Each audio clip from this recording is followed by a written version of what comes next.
Halo, kita jumpa lagi di channel YouTube Welinas Bayang Official.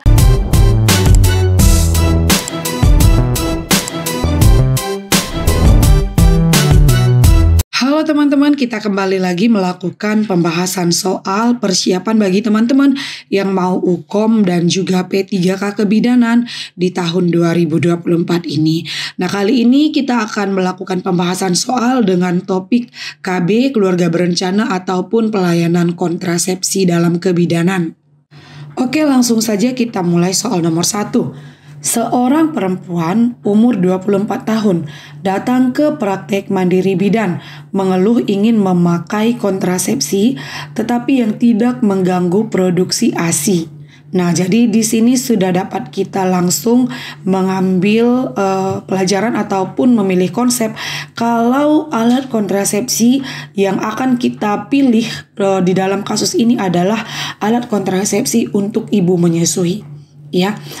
Hasil anamnesis mengaku melahirkan 6 bulan yang lalu dan selama ini memberikan ASI eksklusif dan belum pernah haid. Ya, jadi ibunya belum pernah haid dan dia memberikan ASI eksklusif, ya. Oke, jadi sebenarnya dari kasus ini sebenarnya kalau misalnya di sini ada MAL bisa kita berikan, ya, metode amenorrhea laktasi. Tetapi karena dia di sini mengatakan melahirkan 6 bulan yang lalu, berarti di sini ASI eksklusifnya sudah hampir berakhir, ya. Karena MAL itu hanya kita berikan pada masa ASI eksklusif. Jadi kalau sudah 6 bulan berarti MAL sudah tidak kita berikan lagi. Kemudian berdasarkan hasil pemeriksaan ditemukan keadaan umum baik, tekanan darahnya 150/100. Nah, artinya hipertensi, ya. Jadi semua KB hormonal kita eliminasi. Kemudian nadinya 90 kali per menit, pernapasan 24 kali per menit, suhu 36,7 derajat Celcius. Pertanyaannya, alat kontrasepsi apakah yang paling tepat sesuai kasus tersebut? A. MAL, B. AKBK, C. AKDR, D. Suntik 1 bulan, E. Suntik 3 bulan.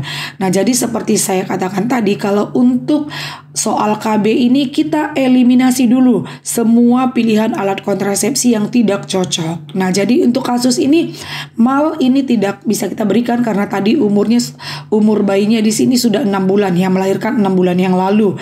Nah, berarti ASI eksklusifnya sudah hampir berakhir. Jadi MAL ini boleh kita berikan kalau umur bayi masih 6 bulan ke bawah dan dia amenor, ya, belum haid dan memberikan ASI eksklusif. Kemudian AKBK, alat kontrasepsi bawah kulit, ini tidak bisa juga kita berikan karena AKBK ini merupakan jenis hormon, ya. Semua kontrasepsi jenis hormonal tidak bisa kita berikan kepada ibu dengan hipertensi karena tensinya di sini 150/100, ya. Kemudian suntik 1 bulan juga tidak bisa kita berikan. Suntik 1 bulan ini merupakan jenis hormon kombinasi, ya. Jadi artinya kalaupun misalnya tensinya normal, ini tidak bisa kita berikan pada ibu yang menyusui. Ya, kalau suntik 3 bulan itu boleh kita berikan pada ibu menyusui, tetapi karena di sini dia hipertensi, suntik 3 bulan juga tidak boleh kita berikan. Ya. Jadi yang paling tepat di sini adalah AKDR, alat kontrasepsi dalam rahim. Jawabannya adalah C. Teman-teman yang mau dapatkan pembahasan soal lebih lengkap dan diskusi lebih lanjut boleh bergabung di bimbel online Welinas Bayang Official. Nanti teman-teman bisa ikut bergabung juga di diskusi melalui grup WA dan ikut Zoom meeting minimal 1 kali seminggu dan dapat juga beberapa lebih dari 10 nanti, ya, link untuk tryout secara mandiri. Untuk informasi lebih lanjut dapat menghubungi WA admin di 0812 1249 5294. Kita lanjut soal nomor 2. Seorang perempuan umur 29 tahun akseptor KB pil datang ke praktek mandiri bidan dengan keluhan selama 3 bulan ini mengeluarkan bercak darah berwarna merah kecoklatan dari jalan lahir. Hasil pemeriksaan keadaan umum baik, tekanan darah 120/80, nadi 90 kali per menit, pernapasan 24 kali per menit, suhu 36,7 derajat Celcius, tidak ada massa pada abdomen dan tampak bercak darah positif. Efek samping apakah yang sedang dialami pada kasus tersebut? A. Spotting, B. Menorragia, C. Metrorragia, D. Hemoragia, E. Menometrorragia. Nah, jadi di sini keluhan yang sedang dialami adalah bercak darah berwarna kecoklatan. Jadi ini memang merupakan salah satu efek samping dari KB hormonal, ya, KB pil, dan pada beberapa kasus KB suntik baik 1 bulan ataupun 3 bulan, spotting ini bisa saja terjadi. Nah, jadi bercak darah berwarna kecoklatan ini disebut dengan istilah spotting, ya. Jadi jawabannya adalah A. Nah, untuk option B, ya, menorrhagia dan metrorrhagia, ya, kalau untuk menorrhagia itu sendiri itu adalah menorrhagia, mens yang berkepanjangan, ya. Jadi menorrhagia itu artinya jika haidnya ataupun menstruasinya itu menjadi lebih panjang dari normal. Normalnya menstruasi itu adalah 2-7 hari. Jadi kalau dia mengalami menorrhagia artinya mensnya menjadi berkepanjangan bisa lebih dari 7 hari. Sedangkan kalau metrorrhagia itu adalah terjadinya perdarahan di luar siklus haid. Jadi artinya misalnya dia haid selama 5 hari tanggal 1 sampai 5, kemudian tiba-tiba di tanggal 10 atau di tanggal 15 dia berdarah lagi. Artinya dia mengalami perdarahan di luar siklus haid. Itu adalah metrorrhagia. Nah, jadi itu adalah pengertian dari menorrhagia dan metrorrhagia. Sedangkan kalau menometrorrhagia artinya dia sudah mengalami mens yang berkepanjangan, ya, sudah lebih dari 7 hari, artinya mensnya panjang lebih dari normal, dan dia mengalami kembali perdarahan di luar daripada siklus haid tersebut. Nah, jadi gabungan antara menorrhagia dan metrorrhagia itu adalah menometrorrhagia. Nah, jadi kalau pada kasus ini tadi dia keluhannya hanya bercak darah kecoklatan, itu disebut dengan istilah spotting. Ya, jadi jawabannya adalah A, spotting. Oke, soal nomor 3, seorang perempuan umur 32 tahun, partus 2, abortus 0, nifas 6 minggu. Ya, berarti ini masih 6 minggu umur bayinya. Ya, datang ke praktek mandiri bidan untuk konsultasi. Hasil anamnesis tidak cocok menggunakan metode hormonal. Nah, jadi artinya semua KB hormonal akan kita eliminasi, ya. Baik pil, suntik, dan juga AKBK. Itu adalah KB jenis hormonal. Suami bekerja di luar kota, berencana memberikan ASI eksklusif, memiliki riwayat infeksi panggul dan dismenor. Nah, ini juga kita garis bawahi. Riwayat infeksi panggul dan dismenor berarti KB AKDR, alat kontrasepsi dalam rahim, atau IUD atau spiral, ini tidak kita berikan. Sudah mendapatkan haid dan belum berhubungan seksual. Nah, jadi walaupun dia ASI eksklusif, kalau dia sudah mendapatkan haid, berarti MAL, metode amenorelaktasi, tidak bisa juga kita berikan, ya. Hasil pemeriksaan keadaan umum baik, tekanan darah 120/70. Nah, di sini memang tensinya normal, ya. Tensinya normal, tapi tadi sudah dikatakan bahwa semua jenis hormonal tidak cocok, ya.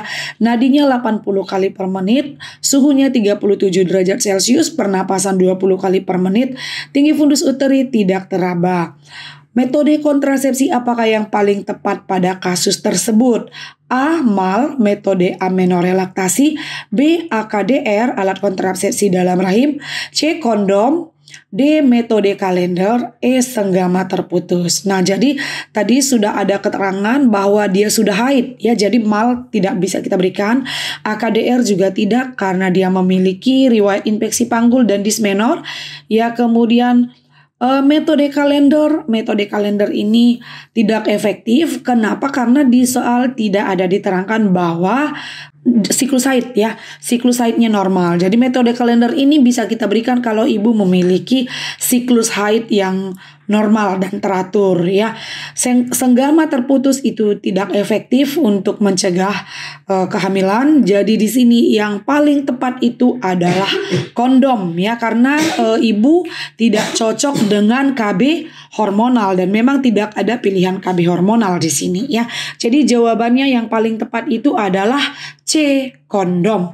Teman-teman yang mau dapatkan pembahasan soal lebih lengkap dan diskusi lebih lanjut boleh bergabung di Bimbel Online Welinas Bayang Official. Nanti teman-teman bisa ikut bergabung juga di diskusi melalui grup WA dan ikut Zoom meeting minimal 1 kali seminggu dan dapat juga beberapa lebih dari 10 nanti ya link untuk tryout secara mandiri. Untuk informasi lebih lanjut dapat menghubungi WA admin di 0812 1249 5294. Oke, kita lanjut soal nomor 4. Seorang perempuan umur 36 tahun, partus 5, abortus 1. Nah, jadi ini udah anak kelima ya. Dan sudah pernah abortus 1 kali. Datang ke praktek mandiri bidan bersama suaminya untuk berkonsultasi mengenai metode KB. Hasil anamnesis menstruasi teratur, siklusnya 28 hari. Anak terkecil berumur 2 tahun, memiliki riwayat preeklamsia dan perdarahan postpartum serta berencana tidak ingin menambah anak.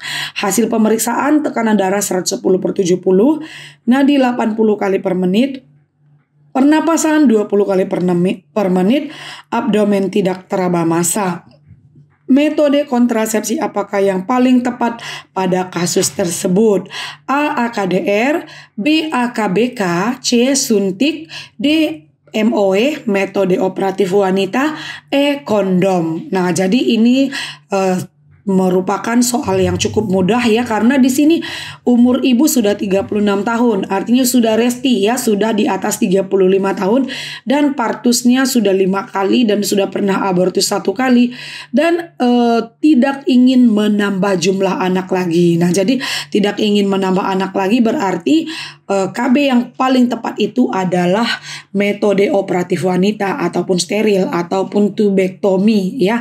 Jadi di sini pilihan jawaban yang paling tepat itu adalah D. MOW, metode operatif wanita. Oke, terima kasih sudah nonton channel YouTube Welinas Bayang Official. Jika pembahasan soal ini bermanfaat, jangan lupa untuk share, like, dan komen. Thank you.